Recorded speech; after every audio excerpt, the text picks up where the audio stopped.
Lassie Farm. I got a new Ray Bradbury book, which I will be reading from.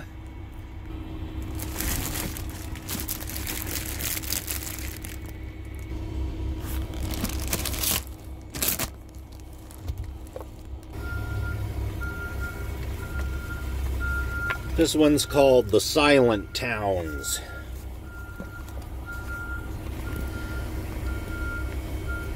And it's dated December 2005, because this was written like in the 1950s, and to them that was way in the future. There was a little white silent town on the edge of the dead Martian sea. The town was empty. No one moved in it. Lonely lights burned in the stores all day. The shop doors were wide, as if people had run off without using their keys.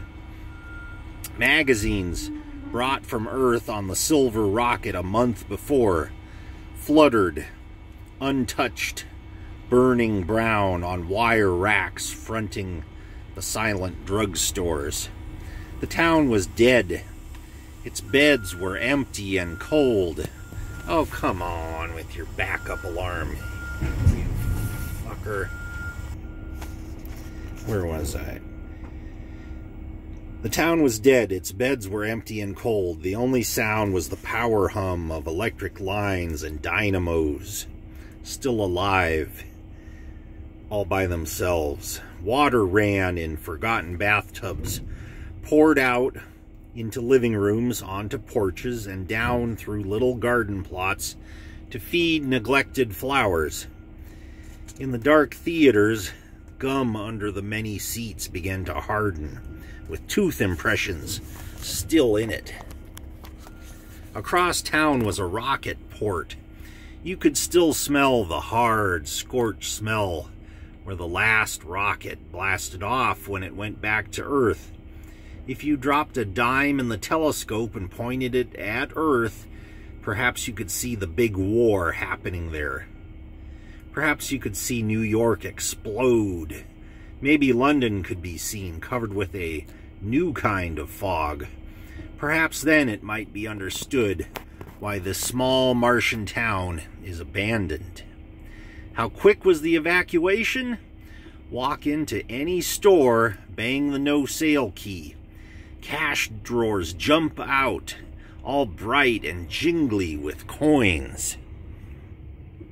That war on Earth must be very bad.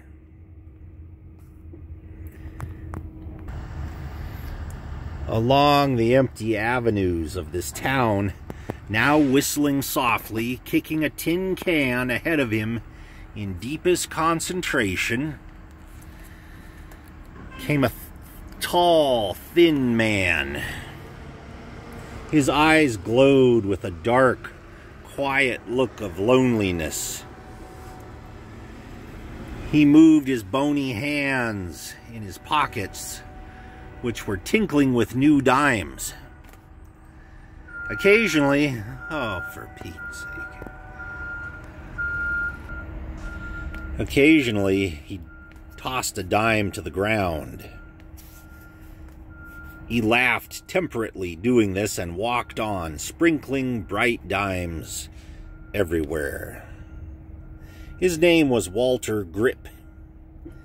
He had a placer mine and a remote shack far up in the blue Martian hills, and he walked to town once every 2 weeks to see if he could marry a quiet and intelligent woman.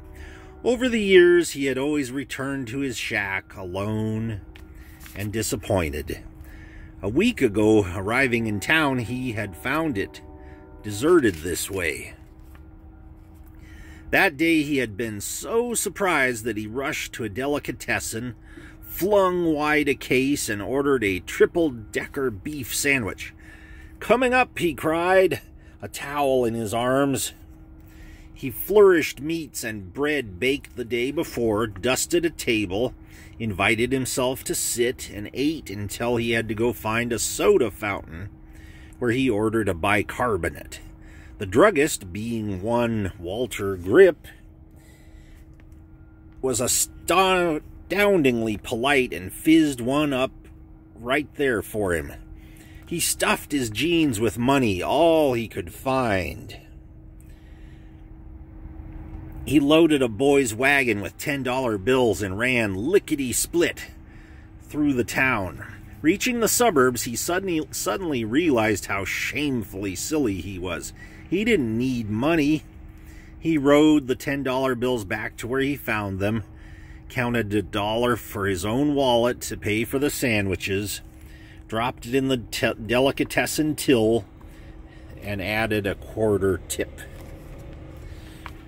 That night, he enjoyed a hot Turkish bath, a succulent fillet carpeted with delicate mushrooms, imported dry sherry, and strawberries and wine. He fitted himself with a new blue flannel suit and a rich gray Homburg which balanced oddly atop his gaunt head. He slid money into a jukebox which played That Old Gang of Mine. He dropped nickels in 20 boxes all over town.